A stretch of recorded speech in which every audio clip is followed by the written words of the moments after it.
face à la tour immobile, féreuse, portant orgueilleusement le nom de l'auteur et oublieuse des milliers qui ferraillèrent l'ouvrage, dont certains moururent là, face à la tour porteuse en haut de l'un des émetteurs de la voix de son maître, alors dansera nouvelle, variable, mobile, fluctuante, bariolée, figée, nuée, marquetée, mosaïque, musicale, kaléidoscopique, une tour volubile en flamèche de lumière chromatique représentant le connectif connecté.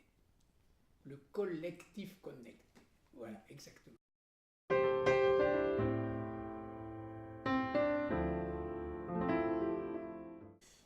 Bonjour, Monsieur Serre. Bonjour et bienvenue en France. Merci beaucoup. Merci aussi d'avoir accepté de nous recevoir chez vous. C'est bien loin. Je suis content que vous soyez là. Ouais. Merci.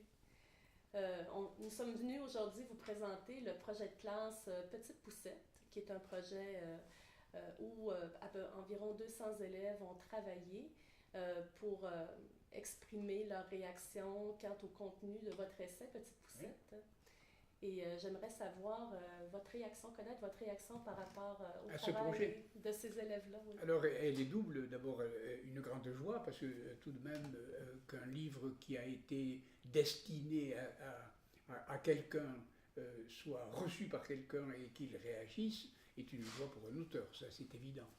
Mais la seconde est un peu différente. C'est presque familial. C'est-à-dire, je me sens un peu le grand-père, et tout d'un coup, c'est la fête de mes petits-enfants. Comme si les petits-enfants arrivaient chez moi et me fassent un cadeau. Vous voyez ce que je veux dire? Moi, je leur ai fait un cadeau et ils me donnent aussi un cadeau. Alors, il y a quelque chose d'assez familial.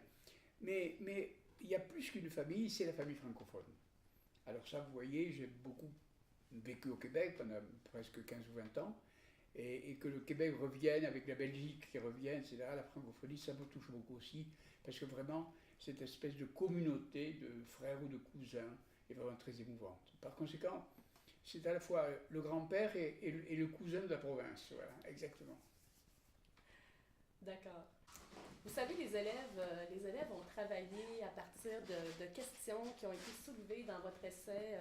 Ils se sont interrogés beaucoup, ils ont lu en accompagnement avec divers enseignants et ils en sont venus à exprimer leur opinion sur certaines questions que vous avez soulevées. Et les petites poussettes, entre autres du Québec et de la Belgique, aimeraient connaître votre opinion par rapport à ces questions-là. Avec plaisir, avec plaisir.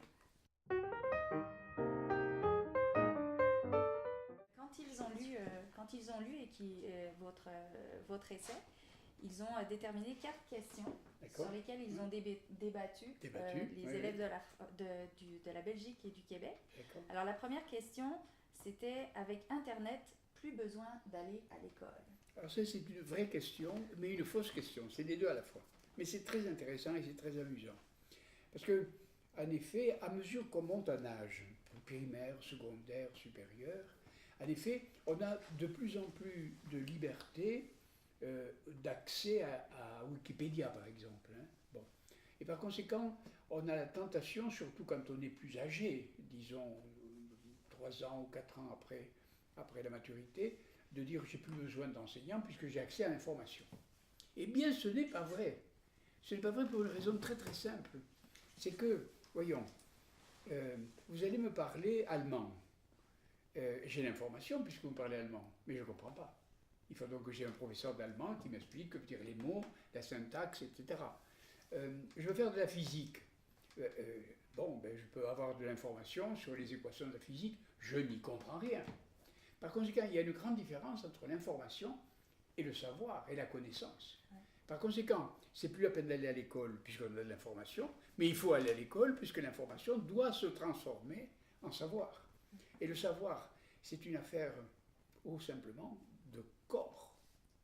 C'est-à-dire, vous pouvez avoir l'information avec la tête, mais vous ne l'avez pas digérée avec le corps. Et à un certain moment, il faut bien avoir devant vous quelqu'un, vous ou une autre personne, qui soit familiarisée avec cette information, qui, elle, représente, si vous voulez, l'introduction à la connaissance, et que cette connaissance vous vienne par corps. c'est-à-dire l'assimiler. Vous voyez.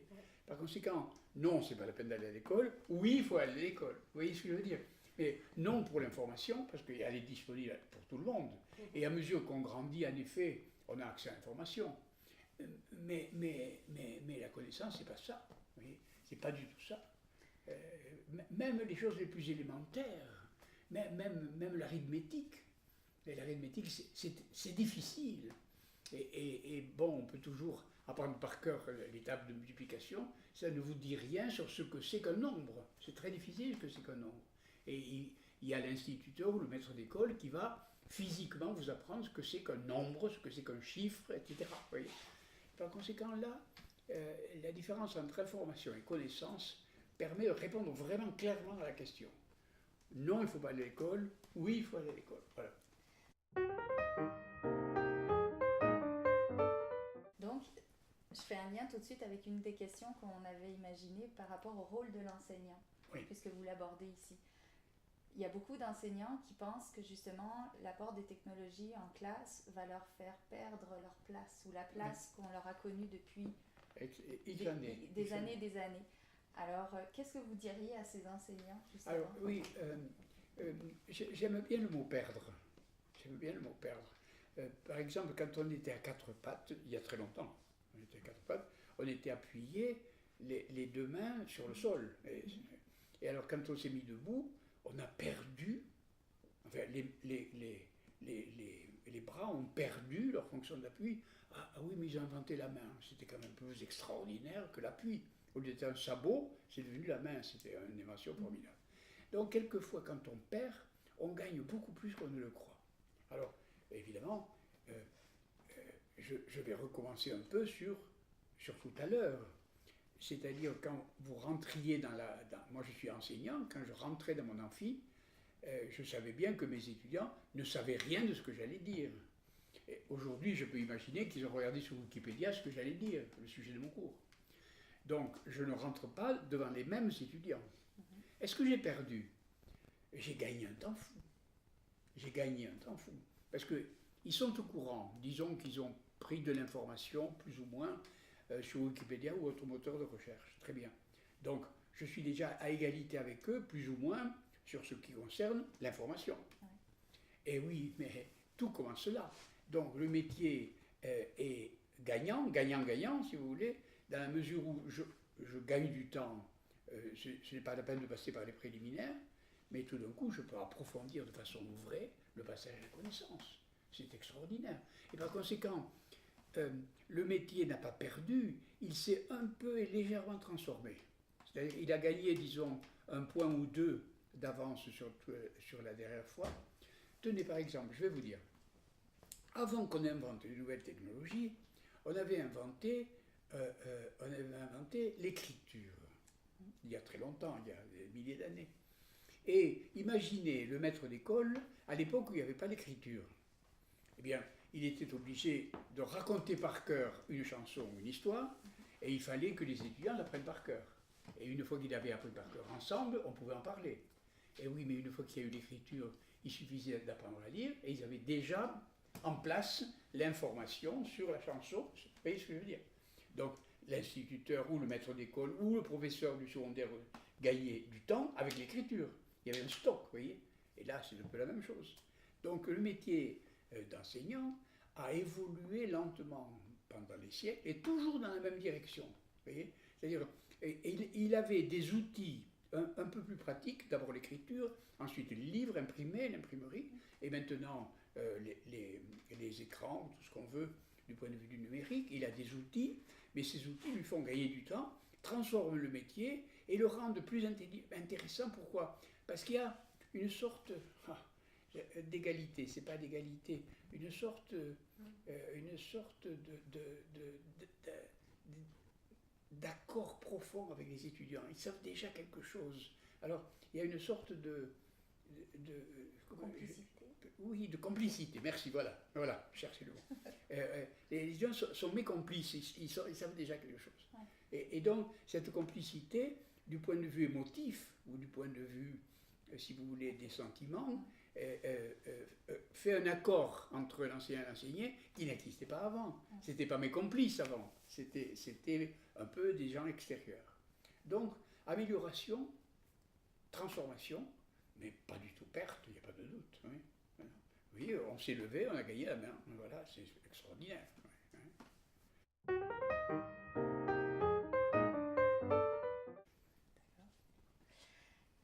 Alors, une autre des questions que les élèves ont tirées de leur lecture, c'est « Aujourd'hui, apprendre par cœur est inutile ».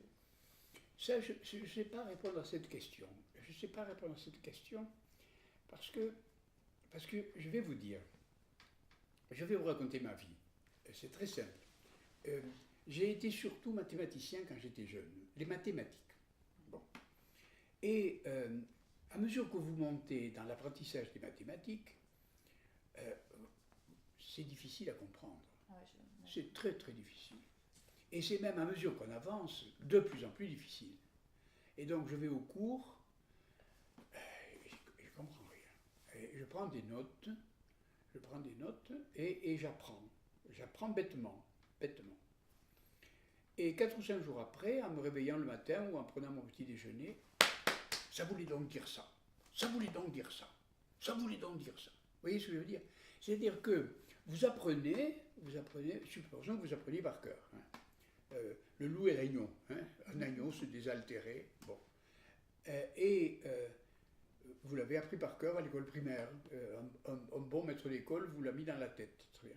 Et un jour, en pilotant votre voiture et en arrêtant au feu rouge, ça voulait donc dire ça. Nom d'un chien que c'est beau. Vous voyez? C'est-à-dire que ce qu'on apprend par cœur travaille dans le corps, travaille dans les veines, dans les muscles, dans les os, etc. Et tout d'un coup se réveille sans que vous en aperceviez. Et donc il y a quelque chose dans l'apprentissage par cœur qui me fascine. Vous voyez ce que je veux dire? C'est pas mécanique du tout d'apprendre par cœur. C'est d'emmagasiner quelque chose qui devient peut-être une information morte. Ah bien, c'est possible.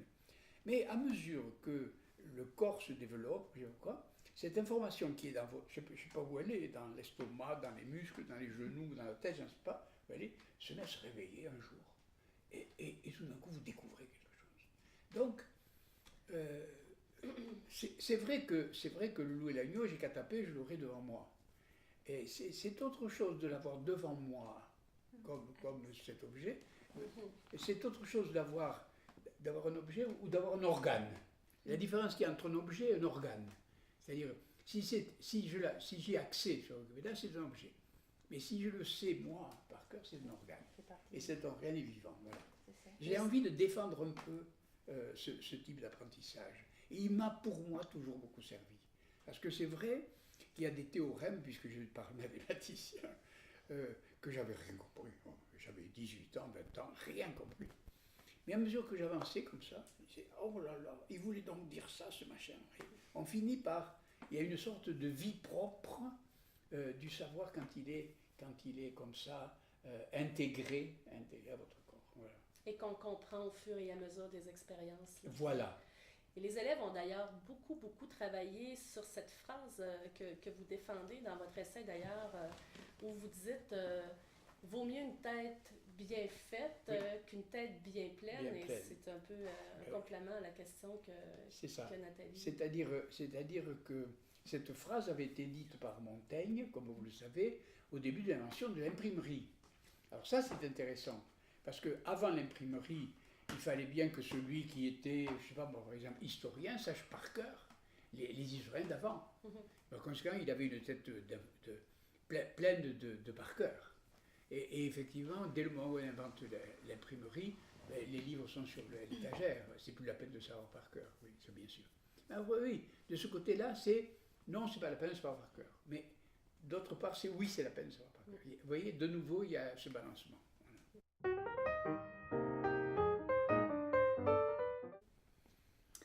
Voilà. Leur troisième question, c'était avec les réseaux sociaux, on n'est plus jamais seul.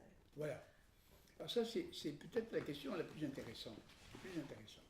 Et d'ailleurs, vous êtes vous-même, par les travaux que vous faites, le symbole même ou l'application même de cette question. Parce que autrefois, les Québécois, ben, ils étaient très très loin des Parisiens ou des Bruxellois. Vous voyez ce que je veux dire? Aujourd'hui, on est immédiatement à côté, à côté. C'est-à-dire, on ne vit plus dans le même espace. C'est ça qui est extraordinaire. C'est-à-dire, je suis né dans le sud-ouest de la France, et quand j'étais petit, il fallait 12 heures pour aller à Paris. Vous voyez, j'étais à 12 heures de Paris. J'étais à 12 heures du musée du Louvre. Et je n'avais jamais vu la Joconde. Vous voyez ce que je veux dire? Aujourd'hui, clic, j'ai la Joconde tout de suite chez moi. Vous voyez, alors, ce n'est pas la Joconde en vrai, mais enfin, quand même, c'est la Joconde virtuelle. Et par conséquent, les amis du Québec, les amis de Bruxelles, ils sont voisins. Ils sont mes voisins. Alors ça, évidemment, la question est d'interroger vraiment cet espace dans lequel nous vivons, qui n'est plus un espace métrique, mesuré par des kilomètres, ou mesuré par des distances, mais vraiment des voisinages. Ah oui, mais il faut le payer, tout se paye. Alors, à l'époque où c'était une distance réelle, j'étais loin de vous en chair et en os, et moi en chair et en os. Et on est voisins, mais on n'est plus en chair et en os tout à fait, c'est le virtuel. Voilà. Et par conséquent, les voisinages, c'est vrai, on n'est plus jamais seul, mais on n'est plus jamais seul dans un nouvel espace, dans un nouveau monde. Et ce monde est un monde virtuel. Alors, c'est la seconde question. Est-ce que le virtuel, c'est mieux que le présentiel, hein? Alors voilà, c'est toute la question. Alors moi, je réponds à cette question de la façon suivante. Puisque je disais que j'étais mathématicien quand j'étais jeune, vous savez, je ne suis pas devenu mathématicien parce que j'étais bon. J'étais devenu mathématicien parce que j'étais éperdument amoureux de ma professeure de mathématiques. Mais bien sûr, c'est comme ça que ça marche, vous savez bien. Mais je suis devenu très très très mauvais, je ne sais plus dans quelle matière, je n'ose pas le dire, parce que je détestais mon professeur de la matière en question. Donc le présentiel n'a pas peut-être que des vertus, puisque on peut détester le professeur qui vous le rend en centuple, et vous n'êtes plus bon dans la matière. Il vaudrait mieux alors qu'il soit virtuel. Vous voyez? Donc le virtuel a quelquefois des vertus de remplacement par rapport au présentiel, et le présentiel a des vertus de remplacement par rapport au virtuel. Il faut les deux. Et la preuve qu'il faille les deux est très simple, c'est que on est des curieux animaux, nous les hommes. Si vous prenez une vache, elle est parfaitement présente à l'herbe qu'elle broute. Elle est toujours là. Et vous voyez ce que je veux dire? Et elle voit très bien le taureau à côté, il n'y a pas de problème. Elle ne rêve pas. Elle ne rêve pas. Tandis que nous, on est tout le temps en train de rêver. Hein? C'est-à-dire, j'aimerais bien voir une petite amie qui est à 100 km, le rêve. Ah, je suis amoureux de tel acteur de cinéma, ou amoureuse de tel acteur, vous ne l'avez jamais vu, hein, etc. Donc notre vie virtuelle est très très riche, mais depuis toujours. Depuis toujours, on rêve, on lit des choses, on vous raconte des histoires qui n'ont jamais existé, vous êtes dans l'imagination, vous êtes comme Don Quichotte, en train de transformer les moulins à vent dans des dangereux adversaires, vous voyez ce que je veux dire?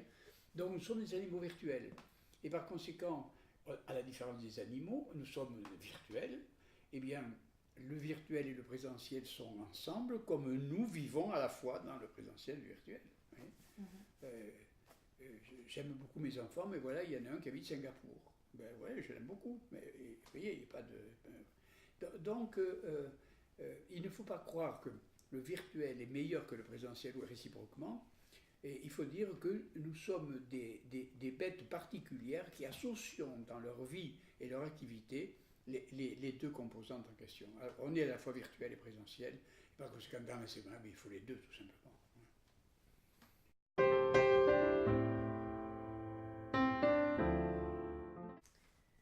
On poursuit avec la dernière question que les élèves avaient fait surgir de leur lecture. C'était « Internet rend l'humanité plus tolérante ». Ah, la réponse à cette question est définitivement oui.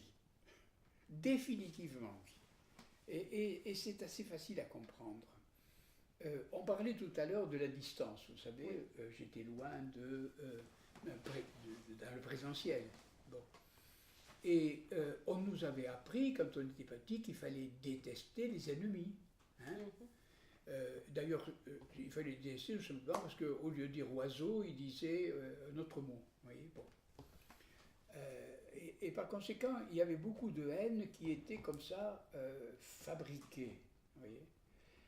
Mais le dialogue régulier, avec quelqu'un qui n'a pas le même âge, qui n'a pas les mêmes habitudes, qui n'a pas la même culture, qui ne mange pas comme vous, qui ne parle pas comme vous, qui a des tournures différentes, etc., ça vous forme dès la jeunesse à considérer que l'autre est enrichissant et non pas un adversaire. Vous voyez ce que je veux dire? Maintenant, les maîtres d'école qui sont avec nous savent des choses bien supérieures à nous depuis quelque temps. Moi, j'ai rencontré même ma petite fille sortant de l'école, disant « Oh, mes petits amis sont méchants, ils disent que Sarah est noire. » Et elle est sénégalaise, Sarah. Et je disais « Mais écoute, Lise, excuse-moi, mais Sarah est noire. » « Toi aussi, tu le dis. » Elle n'avait pas vu. C'est-à-dire qu'il y a une communauté entre les gens qui font que l'altérité se voit moins qu'autrefois. Vous voyez ce que je veux dire? Et ça, je crois quand même que c'est un des bénéfices peut-être majeurs pour l'humanité que le virtuel.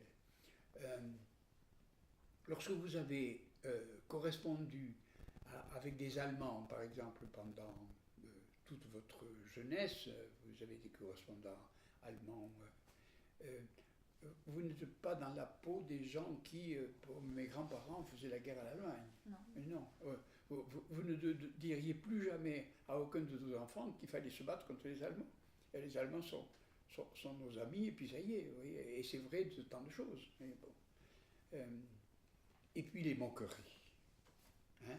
Vous êtes québécois, on s'est moqué de vous quand vous étiez, quand vous êtes venu à Paris. Mais on se moquait de moi aussi parce que j'étais gascon, alors je vous comprends bien, parfait. Par conséquent, aujourd'hui, vous avez remarqué que les accents, j'en ai encore moi aussi un accent comme vous, eh bien maintenant ils sont à la mode. Avant, on s'en moquait. Moi, quand j'ai passé les examens, les gens se foutaient de moi ouvertement, mais absolument, même dans la rue. Vous voyez. Aujourd'hui, l'accent québécois à la télé, tout le monde ravi de ça. Ah mais si, c'est à la mode. Et par conséquent, vous voyez, là il y a une sorte de tolérance qui s'est multipliée et qui est probablement une des bénédictions de notre âge contemporain. Davantage d'ouverture. Absolument.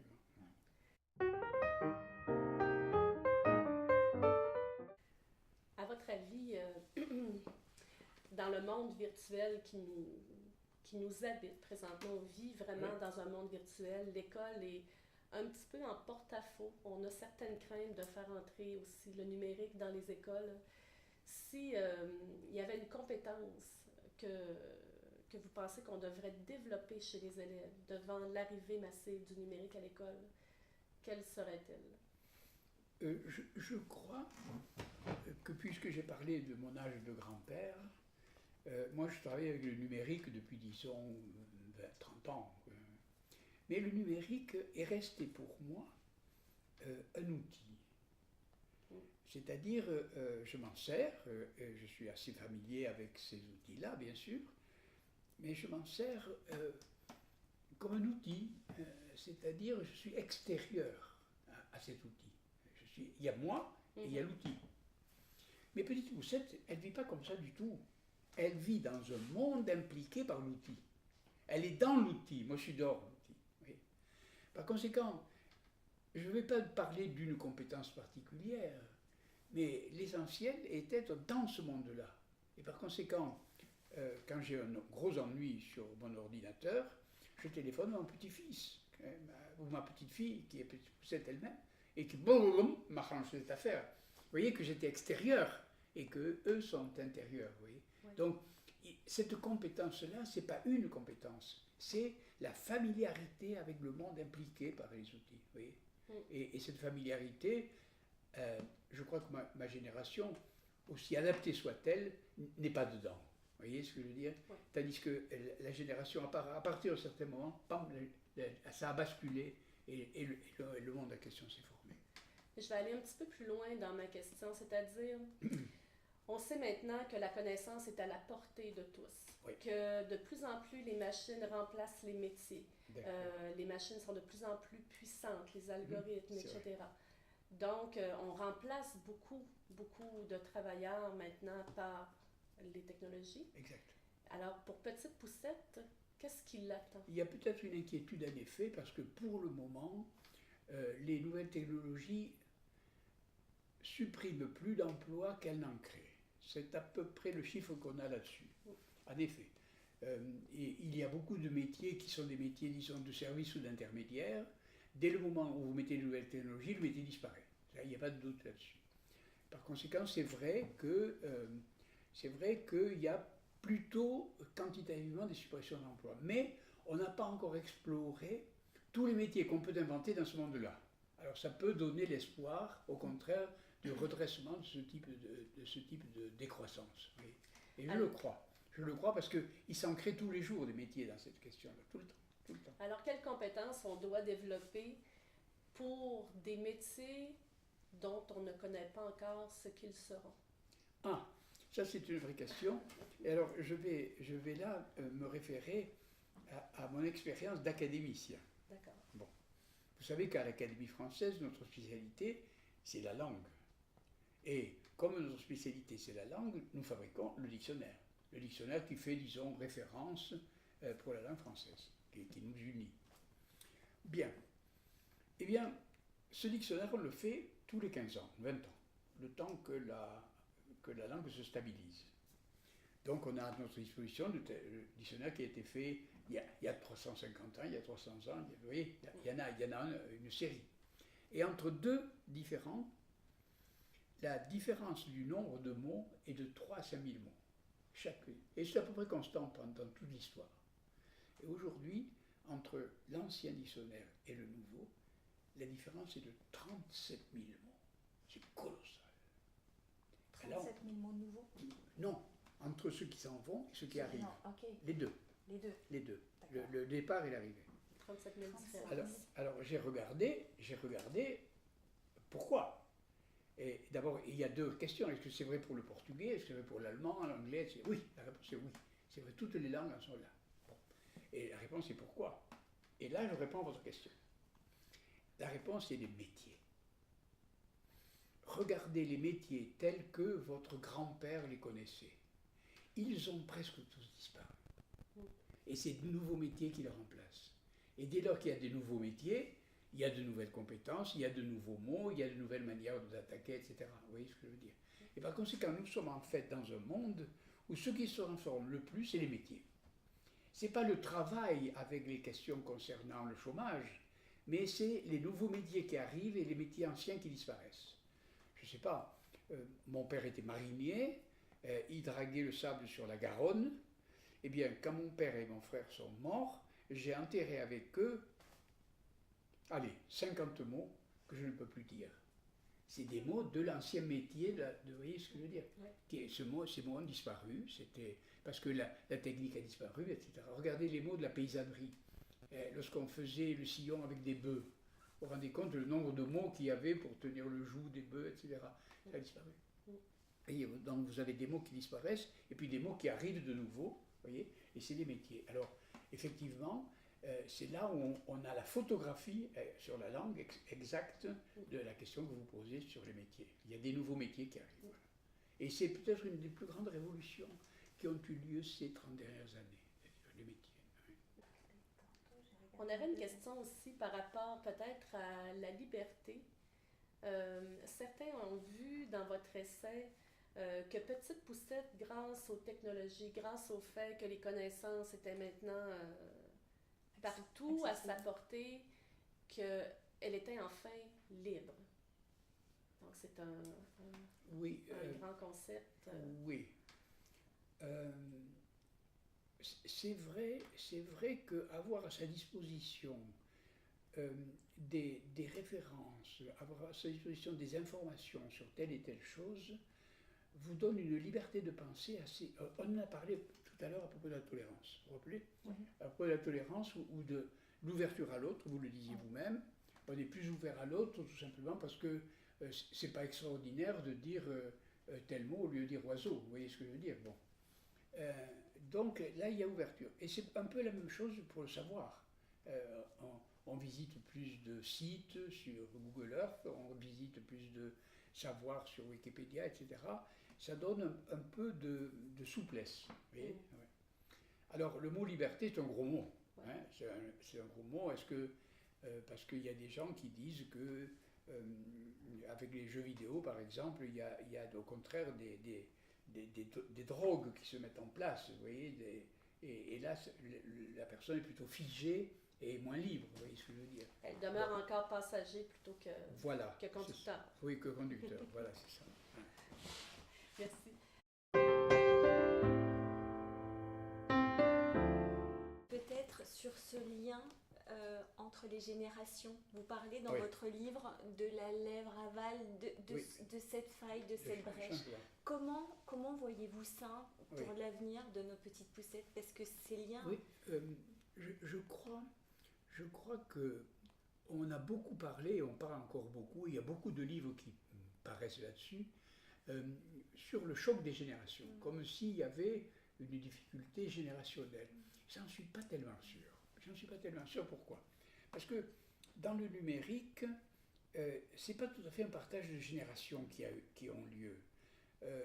Moi, je connais des vieillards très avertis des nouvelles technologies, et vous voyez, ça traverse la société de façon un peu plus fine que le choc des générations. C'est pas la génération Y, je crois qu'on dit, ou X ou Z, j'en sais rien. C'est un peu ridicule. C'est un peu ridicule. En fait, il y a un mouvement de civilisation. Et je le compare, vous avez vu dans le livre, je le compare à l'invention de l'écriture. On n'a jamais dit que Socrate n'était pas la génération de Platon. Socrate parlait et Platon écrivait. La coupure est là. Et ce qui bascule là, c'est une bascule vraiment de culture, de génération, pas de génération, mais de civilisation. Et là, nous assistons plutôt à une bascule, en effet, de monde. Le monde change. Et bon, et bien voilà, et il y a des gens qui s'adaptent, des gens qui s'adaptent moins, etc.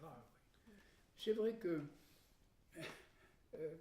vous avez entendu parler de ce physicien génial qui s'appelle Max Planck, allemand, et qui disait, oh, vous savez, ce n'est pas parce que la physique dit vrai qu'elle fait des progrès, c'est parce que les générations d'avant prennent leur retraite. Alors il parlait de génération lui aussi, bon. Mais enfin c'est une plaisanterie. Je crois quand même que... non, je ne dirais pas ça. Je ne dirais pas que c'est des générations, je dirais que c'est la civilisation qui change. Et donc du coup, vous êtes plutôt optimiste pour nos petites poussettes, pour l'avenir de nos petites poussettes? Alors c'est une vraie question. C'est une question, est-ce qu'il faut être optimiste ou pessimiste? Bon. Eh bien, ma réponse est une clarté parfaite, toute simple. À quoi ça sert le pessimisme? À quoi ça sert? Oui, bon, ben, ça sert... les grands paparonchons vendent bien leurs livres. Les grands aiment bien parler entre eux. Ils disent que autrefois c'était mieux, vous savez. Autrefois, j'y étais, ça tombe bien.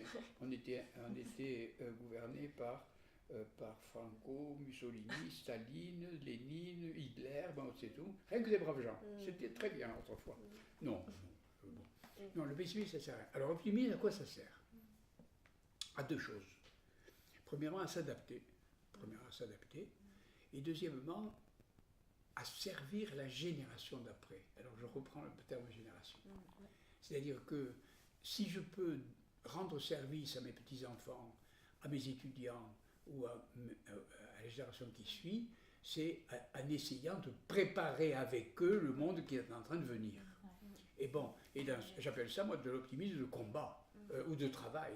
Je travaille avec eux pour rendre le monde meilleur qu'il naît. Voilà. Eh bien, le pessimisme, ça ne sert à rien, dans ce cas-là. Quand on se met au travail, il vaut mieux se mettre au travail en chantant, n'est-ce pas? Voilà. Et donc, oui, je suis optimiste. Voilà. Du coup, ça permet aussi de faire la boucle avec le projet porté par Nathalie et Monique à l'origine, parce qu'il y a, me semble-t-il, pour le coup, le véritable exercice d'une démocratie scolaire. Oui, c'est ça. Par le biais, justement, de cet ouvrage réapproprié par les réelles petites poussettes, que ce soit les petites poussettes françaises, belges, québécoises. Et là, il y a un écho, et justement, cette génération n'existe pas. C'est juste cette civilisation qui pense ensemble. Voilà, qui est en train d'émerger. Et cet exercice de la démocratie scolaire chez nos lycéens qui préparent le baccalauréat ou qui sont à cet âge-là vraiment d'une maturité intellectuelle, avec cette préparation qu'il y a eu avant, moi je trouve que là, il y a vraiment une métaphore très forte, mais en acte, du point de vue de l'élève, de l'apprenant, préparé tout au long de sa vie dans notre société. C'est ça, vous dites mieux que moi ce que j'ai dit tout à l'heure, c'est-à-dire cette espèce de rééquilibration entre l'enseignant et l'enseigné, si vous voulez, l'apprenant. Une sorte de rééquilibration par l'accès en question. Et c'est ça qui a fait palpiter nos cœurs aussi au diapason.